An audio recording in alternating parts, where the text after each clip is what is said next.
For a long time in Nigerian history, especially in the old Calabar and Efik communities, the birth of twins was not a moment of joy. Instead, it was a moment of fear, sorrow, and death. Twins were believed to be a curse. The people believed that one child belonged to evil spirits, while the other belonged to humans. They believed twins brought misfortune, sickness, and death to the entire community.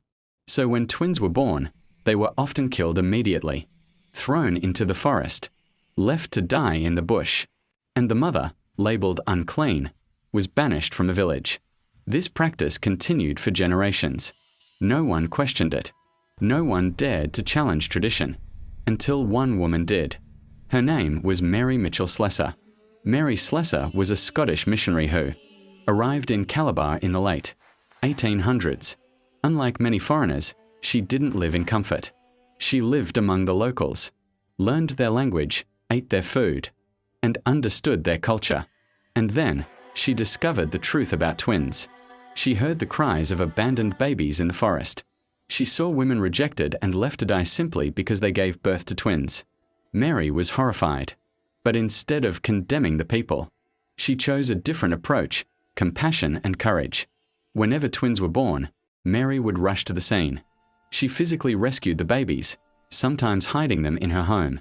She adopted many of them herself. She walked into dangerous villages, alone.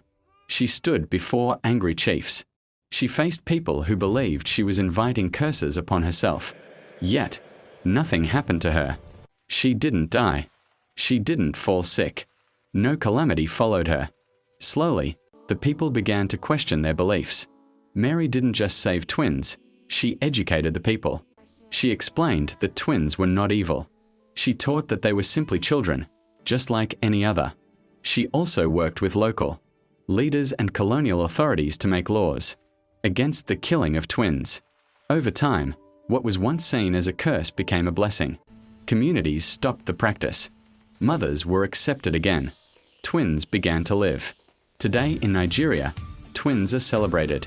In fact, the Yoruba people are known globally for having one of the highest twin birth rates in the world. And twins are seen as symbols of good fortune and joy.